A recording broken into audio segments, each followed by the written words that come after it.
मैं रुपेश जी मुख्य विषय पढ़ाई कैसे करें ज्ञानवर्धक एवं जोशवर्धक विचार के साथ उपस्थित हो रहा हूं। ये चाहे विद्यार्थी हो या अभिभावक सबके लिए उपयोगी सिद्ध हो सकता है। आप प्रायः ऐसा सुनते होंगे कि कुछ बच्चे कहते हैं कि मुझे पढ़ने में मन नहीं लगता, जब भी पढ़ने के लिए बैठता हूं मेरा ध्यान भटक जाता है।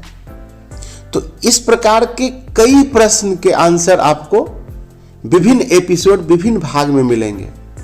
तो ये पहला भाग है पढ़ाई कैसे करें का, जिसमें हम मूलतः शक्तिशाली सोच या पावर थिंकिंग को लेकर के उपस्थित हो रहे हैं।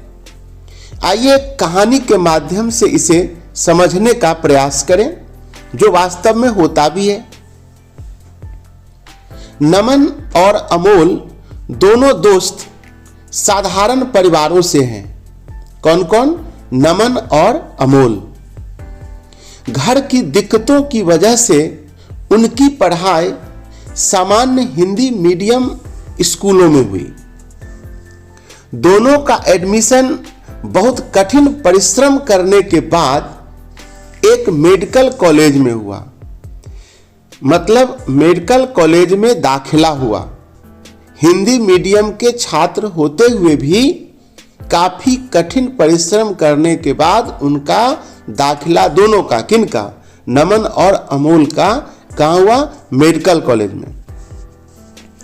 दोनों के सामने दिक्कत थी कि पूरा सिलेबस और पुस्तकें इंग्लिश में थी।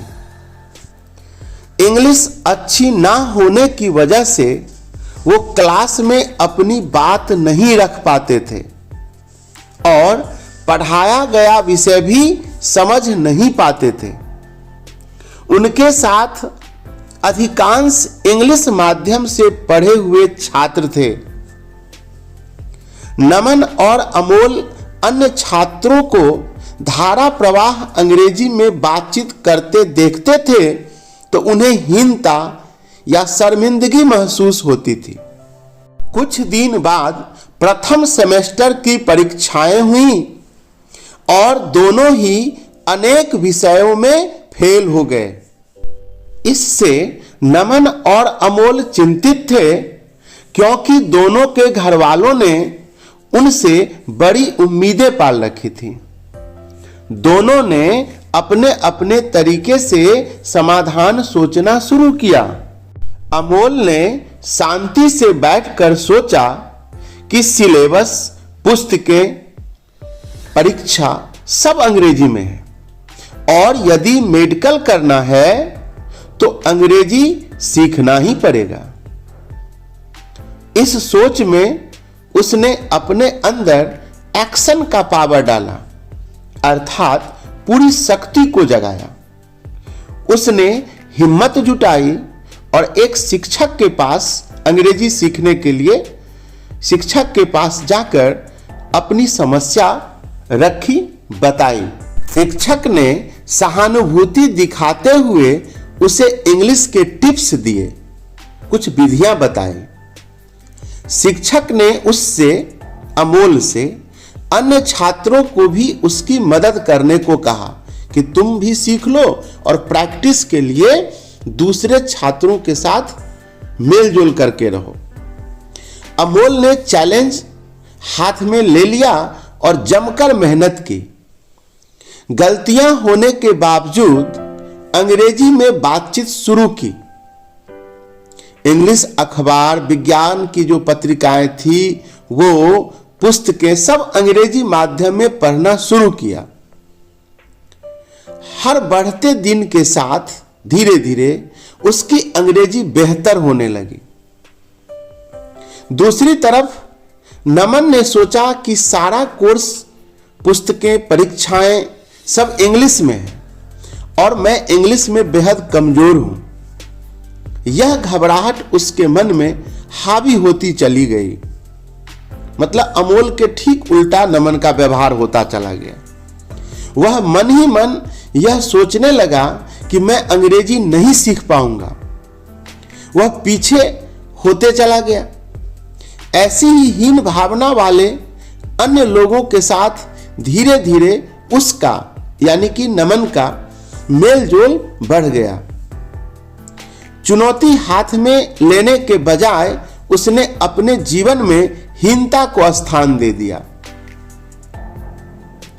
अगले सेमेस्टर में अमोल ने मेहनत के दम पर एग्जाम पास किया। उसका आत्मविश्वास चरम पर पहुंच गया और वह अच्छे छात्रों की सूची में आ गया। उसके उलट नमन इस बार पहले से ज्यादा विषयों में फेल हो गया। इतना ही नहीं, 2 साल बाद नमन मेडिकल कॉलेज भी छोड़ दी। बुरे विचार आने लगे उनके मन में और अंततः उन्होंने कॉलेज छोड़ दी। किसने? नमन ने। शक्तिशाली सोच या पावर थिंकिंग के दम पर अमोल सफलता की सीढ़ियां चढ़ता चला गया और अंत तक डॉक्टर का डिग्री लेकर के ही दम रखा और वो डॉक्टर बन गया। दोस्तों, समान बाधा और विपत्तियों के बीच आप अमोल की तरह शक्तिशाली सोच या पावर थिंकिंग का चुनाव करके जीवन की कमान अपने हाथ में ले सकते हैं। अपनी कमियों को पहचान कर उनको मिटाने की दिशा में मेहनत कर सकते हैं या नमन की तरह आप हीनता के विचारों में डूबकर उस परिस्थिति से हार मानकर अपने सपनों को गला घोट सकते हैं। यदि आप अमोल की तरह अंग्रेजी सीखकर मेडिकल की डिग्री हासिल करना ही है वाली सोच के साथ आगे बढ़ेंगे तो मंजिल मिलनी तय है, भले ही देर लगे। यहां मेडिकल की बात हो रही है, मैं जिंदगी में सफलता की बात कर रहा हूं कि आप जिस किसी क्षेत्र में हैं उस क्षेत्र में सफलता की बात हो रही है कि आप अगर सही प्रयास कर रहे हैं, आप में जिद्दीपन है, जिद है, जीतने की जिद है, तो आप आगे बढ़ेंगे ही बढ़ेंगे। अब आइए, जो सामान्य विद्यार्थी होते हैं उनके मन में ढेर सारी हीन भावनाएं होती हैं, तो हीनता की भावना से कैसे उबरें, इसको लेके चले, खास करके स्टूडेंट लोग, गार्जियन लोग के लिए भी। हाँ, हम एक उदाहरण को लेके चल रहे हैं, वैसे अगला भाग में हम अनेकों प्रकार के उदाहरण लेकर के चलेंगे, ढेर सारा एपिसोड चलेगा इसका। पढ़ाई में जो बच्चे कमजोर हैं, जरा आज ही एक कार्य करिएगा। आप अपने घर के या पड़ोसी की घर में स्थित अलमीरा में लगे बड़े आईना के सामने खड़ा हो जाइएगा। किस चीज के सामने? आईना के सामने। अगर आपके अपने घर में ऐसा अलमीरा नहीं हो जिसमें बड़ा आईना हो, तो पड़ोसी के घर या जो नजदीकी लोग हो उनके घर जाइएगा और उस आईना के सामने खड़ा होकर के थोड़ा सा देखिएगा और अपने शारीरिक बनावट को ध्यान से देखिएगा। ठीक उसी समय, जिस समय आप शारीरिक बनावट को देखेंगे, किसी महापुरुष या टॉपर, जो विभिन्न एग्जामों के जो टॉपर होते हैं, जो आपको जिंदगी में प्रभावित किया होता है, उसके चित्र को मन में रख लीजिएगा और मन ही मन उनकी तुलना अपने आप से करिएगा। कहां? आईना के सामने खड़ा होकर के। आप देखेंगे कि उसके पास, यानी वो टॉपर या जो महापुरुष हैं, 2 हाथ, 2 पैर, 2 आंखें, 2 कान, एक ब्रेन, एक मुंह, ये सारी चीजें हैं और आपके पास भी उतने ही अंग हैं। इतना ही नहीं, उसके पास भी 24 घंटा का ही समय है, या महापुरुष है तो था, उनके पास भी 24 घंटे का ही समय था। आपके पास भी 24, 2 पर 4 घंटा का ही समय है। आखिर शारीरिक बनावट और समय एक जैसा होने पर भी वे इतने महान कैसे हो गए? आप महान बनने का कोशिश भी नहीं कर सकते, या करते भी नहीं हैं।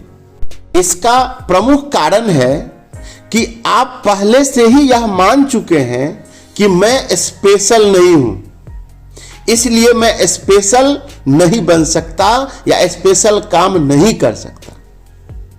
आप अनेकों प्रकार के बहाना ढूंढ लेते हैं कि विभिन्न कारणों की वजह से मैं ऐसा नहीं कर पाऊंगा या कर पाऊंगी।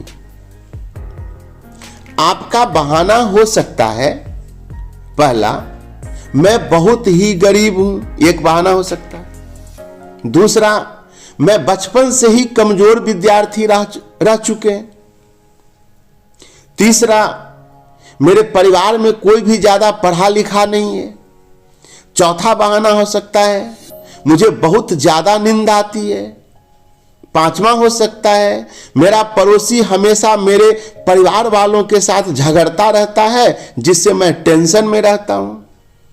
छठा बहाना हो सकता है, मेरे गांव में बहुत शोरगुल रहता है, एंड को बाजा से बजता रहता है, जिससे मैं पढ़ाई चाहकर भी नहीं कर पाता हूं। सातवां बहाना हो सकता है, मेरे माँ बाप हमेशा दूसरे से तुलना करके मुझे कोसते रहते हैं कि अमुक का लड़का डॉक्टर बन गया, उसका बेटा कलेक्टर बन गया, तुम ऐसा नहीं कर सकते हो, तुम एक नंबर का निकम्मा हो। इस तरह से वो कोसते रहते हैं।